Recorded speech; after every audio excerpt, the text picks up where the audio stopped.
Hello, my name is Lizzie and this is Lizzie's Literary Life, and today we are doing my April Tipsy Wrap Up.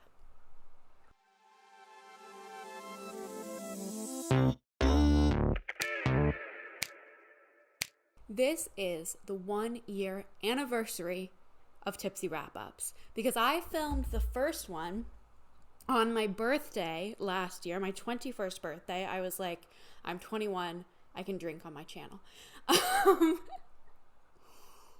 It was April 30th is my birthday, so the end of April. And I was like, I need to do a wrap up. Anyway, it happened. So this is the anniversary. My birthday was actually a week ago. It's a week later, but that's okay. And we're here to talk about the books I read in April. This video is a pregame for me going out because I needed to film and I don't want to have to buy too many drinks tonight. So here we go. Stats. Let me get my statistician computer. I read 9 books in April, which is, I think, my lowest month of the year so far. I have a hair. I got it. I think it's my lowest month of the year so far, but that's okay. That's okay. I read 3,029 pages with an average of 336.55 pages per book. An average audiobook hours? Yeah. An average audiobook hour length of 17.37. That was literally just the length of the one audiobook I read this month. Average rating 3.38, so not great, but not bad. It took me an average of 7.33 days to finish books this month, though I did start a lot of books early in April that I am just now finishing. So I think my average days for May is going to be much higher. Pages per day, I read 100.96, which is fine. I kind of shoot for 150, so it's not great, but whatever. I spent a total of 30.3 hours reading this month, with an average of 3.36 hours per book, and an average pages per hour of 119. This is the embarrassing one. I had 8 books on my TBR this month. I completely abandoned it. I think I read one of them for a 13%. It's okay. It's okay. It's okay. Those are the numerical stats. You saw the whole thing. You saw the little arrow. It happened. Here is my genre breakdown for the month, which is actually kind of crazy. That Huge Pink Slice is historical, which I love historical, and I love to say that I read a lot of historical, but I feel like I don't actually usually read a lot of it. So this is great that I read a lot of it. I also read a memoir, a fantasy, and some mystery thrillers. I read almost entirely adult books and 1 middle grade. I read mostly physical this month, which is rare for me. But I'm loving the physical book era that I'm in right now. I'm really enjoying it. I think just 1 ebook and 1 audio. My rating breakdown, I gave several 3.5 stars, 1 5-star, 1 2-star, couple in the middle. Overall kind of average, balanced month. And let's get into the books. Stats, boring stats part over. The first book I read in April was Kaikeyi by Vaishnavi Patel, which I feel like I read a million years ago. I finished it at the very beginning of April, but I started it. When did I start it? Oh my gosh, I started it at kind of the beginning of March. It took me a long time to read it. Honestly, I don't remember. I gave it 3.5 stars. I thought it was good while I was reading it, but I guess I knew it wouldn't stick with me, and it took me a really long time to read. I wasn't compelled to pick it up. This was the 1 audiobook I read this month, and I liked it. It's retelling of Hindu mythology. It was an interesting story, and I liked learning about that mythology and culture, but I think some of the messages were a little overdone, beating over your head. But it was interesting, and I enjoyed it while I was reading it. I don't have much else to say because I don't remember. So next we get into, next I read The Marriage Portrait by Maggie O'Farrell, which my review of is in my women's prize video, as is several of the ones later on in this list. I gave this 4 stars. I really liked it. I thought it was really strong. I think Maggie O'Farrell is a phenomenal writer, and I think she really effectively captured this time period and this woman's life. It's about Lucrezia de Medici, who was married to the Duke of Ferrara, and married at the age of 15, and a year later she died. And it was suspected that her husband killed her. And so we follow dual timelines of like her childhood and growing up, and then also the day that her husband allegedly kills her. So we see like what's happening leading up to that moment. I thought it was really good. It didn't like emotionally hook me that much. So I think that's why it wasn't a higher rating, but I think it was like masterfully done.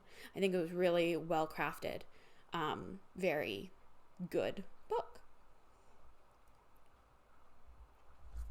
We are flying through these. Next, I read The Thursday Murder Club by Richard Osman. This was a reread. Why do I not have reread checked on my spreadsheet? Because it was a reread, and I liked it last time. I gave it 4 stars last time I read it. I read it on audio the first time in like 2021, and I liked it well enough. This time I did not. This time I gave it 2.5 stars, so I guess I didn't hate it, but I enjoyed the reading experience because I buddy read it with a bunch of people, but I think there were just too many characters and too many storylines to follow, and the wrap-up of the mystery was like just kind of okay. I think the writing was strong and the characters were strong, so I'm definitely interested in continuing the series because I think there's potential, but it just like there was a little too much going on, like too much to follow that I think when I read it the first time, I thought it was my fault for like missing things in the audio. And then this time I read it physically and I was like, yeah, no, there's just too many characters and like too many people that like things happen and you're like, who even is that? But I did enjoy reading it with my friends. So that's a plus. Next, I read Disney After Dark by Ridley Pearson. This is book 1 in the Kingdom Keepers series, which is not the same as the Keeper of the Lost City series, which I think 2 people now have, maybe it was the same person 2 different times, but I don't know, made that mistake. Kingdom Keepers is Martine from Just Martine's childhood favorite series. It is set in Disney World. It's about these kids who like are like work as like holographic hosts in Disney World. Like they were filmed to be like holograms in the parks, and then they like get called on to like save the park from like evil spirits or whatever, evil forces. It was fun. It is very clearly written by a white man in the early 2000s, so there was that. But I enjoyed it. I had a good time. I gave it 2.5 stars. Because the quality was not there, but it was fun. I did enjoy my time reading it. And I will probably continue the series. I think it also suffered from too many characters. Like, they wanted to set up this whole, like, friend group of, like, 5 or 6 characters. And that's good, but in the length, with, like, also getting the plot done, we didn't get really introduced to very many of them. So it was kind of... a lot of them felt just like kind of there. But I can see how in the rest of the series we will get more personality from those characters. So I will continue and I will look forward to that. Next, I read The Shadow of Perseus by Claire Haywood.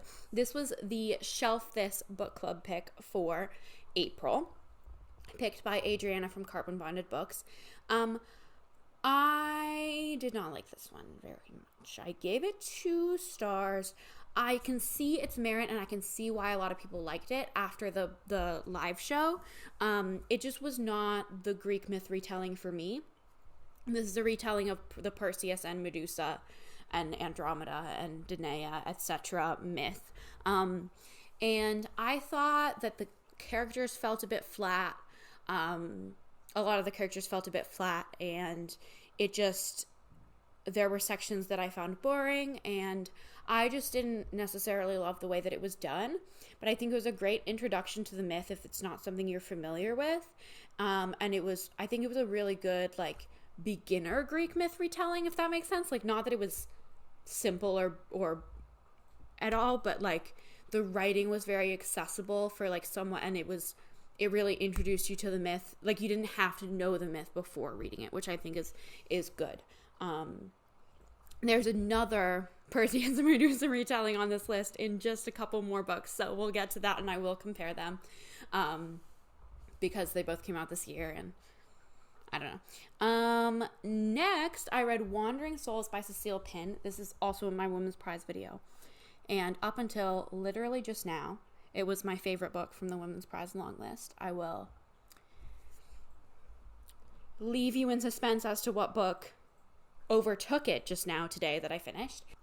Wandering Souls by Cecile Pinn was phenomenal. It is about refugees leaving Vietnam, and I don't want to tell you much because I knew nothing going into it, and like every plot point, even the ones that are literally in the plot synopsis that I hadn't read, was like a gut punch. So I'm just not going to tell you anything. I'm going to tell you to read it. It was really heart-wrenching, and also I think it was really well done in the way that it wove different perspectives together, including like a kind of memoir perspective of the writing of the book. It like kind of reminded me of Kim Ji-young, born 1982, in that way, that it like also had these like excerpts from news stories, placed really well. I think it wasn't overdone at all. I think it was really effective, like minimal and effective in the way that the news stories, like political documents, were placed, and also the memoir components. I think it was just really good, and it made me cry. We are going through this so fast. This is going to be the shortest wrap up I've ever done. Next, we have Stone Blind by Natalie Haynes. This is the other Medusa retelling. This one was... Oh, I gave Wandering Souls 5 stars, by the way. This, I gave 3.5 stars. So I liked it much better than The Shadow of Perseus, just for my personal taste. It was more magical, more focused on the gods and the, like, mythological component rather than the historical component. Like, it was more fantasy than it was historical fiction, whereas Shadow of Perseus was very much historical fiction. Like, I guess I have Stone Blind categorized as historical fiction on my spreadsheet as well, because that's what I generally do with myth retellings, but it could fall into fantasy for sure. It also, I think the characters, there were more characters that were focused on. What Natalie Haynes does is she does every chapter, like really short chapters, every chapter from a different perspective, and you follow so many perspectives. And in 1,000 Ships, which is the story of the Trojan War, I didn't think that was as effective. I thought it was a little scattered, and you really needed to know the myth in order to, or the story, in order to follow it. Whereas this, I think it was more focused in a way, and I think it was more clear. And I did know the myth prior to even reading The Shadow of Perseus, but I also had just read The Shadow of Perseus, so I like was really familiar with it, so maybe that helped. But I do think Stone Blind is less like for beginner Greek myth retelling readers, but I thought it was more effective in its the idea of being a feminist retelling. I think it was more effective in doing that than The Shadow of Perseus was. And I also think like the writing was more engaging for me, more my style, but my style is more lyrical. Shadow of Perseus had very simple writing, which I know a lot of people prefer. So it's really a taste thing. But yeah, I liked Stone Blind. I didn't think it was great. I think there were some things in the writing where like Natalie Haynes was trying to be funny, and I didn't think it fit very well. Like it could have been a funny book, but it wasn't. And so like those moments that were trying to be funny just felt out of place. But otherwise, I thought it was good. I thought it was well done. I didn't love it, but, you know, it was good. 2 more. Next, I read Homesick by Jennifer Croft, also in my Women's Prize video. This I gave also 3.5 stars, but a higher 3.5. And this one has stuck with me more. I've thought about it a lot more than Stone Blind since I read it. This is the story of 2 sisters, and it's not much, there's not much else to say. Like, it's the story of 2 sisters and them growing up, and their relationship.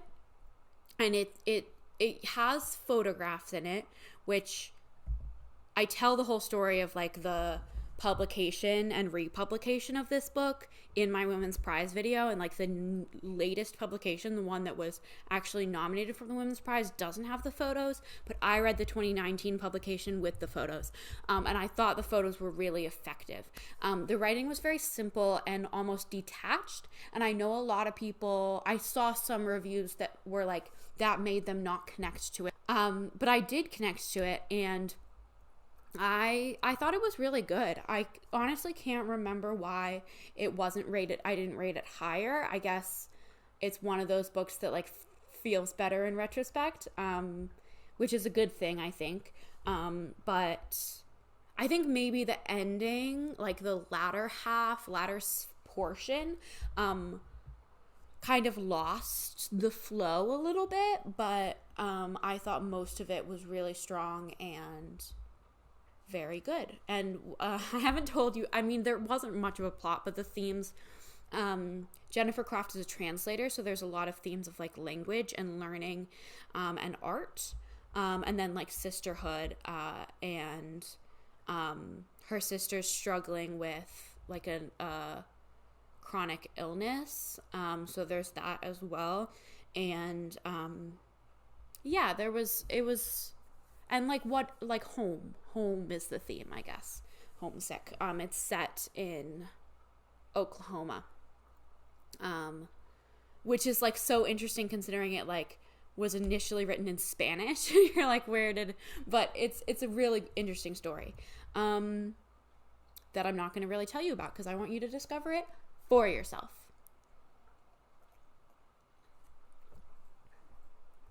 And the final book I read in April was No Exit by Taylor Adams.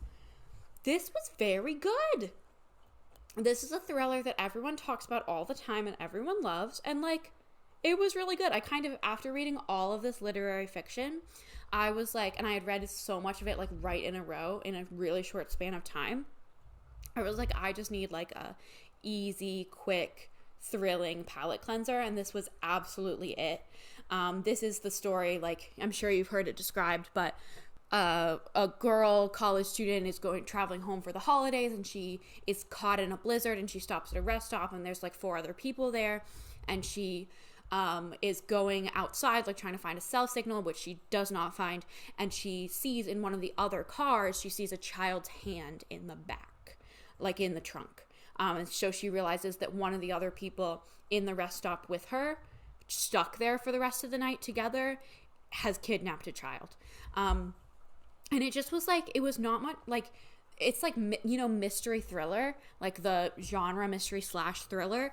Like Thursday Murder Club is definitely a mystery, whereas this was definitely a thriller. Like it was, there was not much of like a mystery element to it necessarily. Like there was, but it was really just like thrilling. I don't know. Like it was thrilling. It was good. It got me. I gave this 4 stars. I read it really fast and I really enjoyed it. And I think it like did what it set out to do as a thriller. And I thought it did it very well. And those on 1 glass of Prosecco. Did I tell you that I'm drinking Prosecco? I'm drinking Prosecco. Well, it's gone now. But I was drinking Prosecco in honor of the fact that that's what I drank in my very first Tipsy Wrap Up a year ago.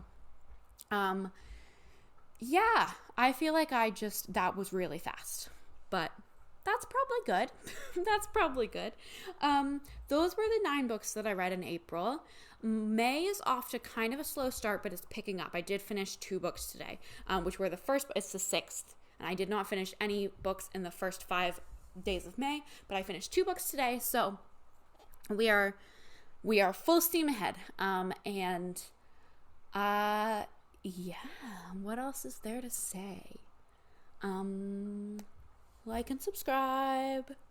Lots of fun content coming. And I don't know. I'm going to leave you is what's going to happen. And you are going to like, and you're going to subscribe, and you're going to have an excellent night. Bye.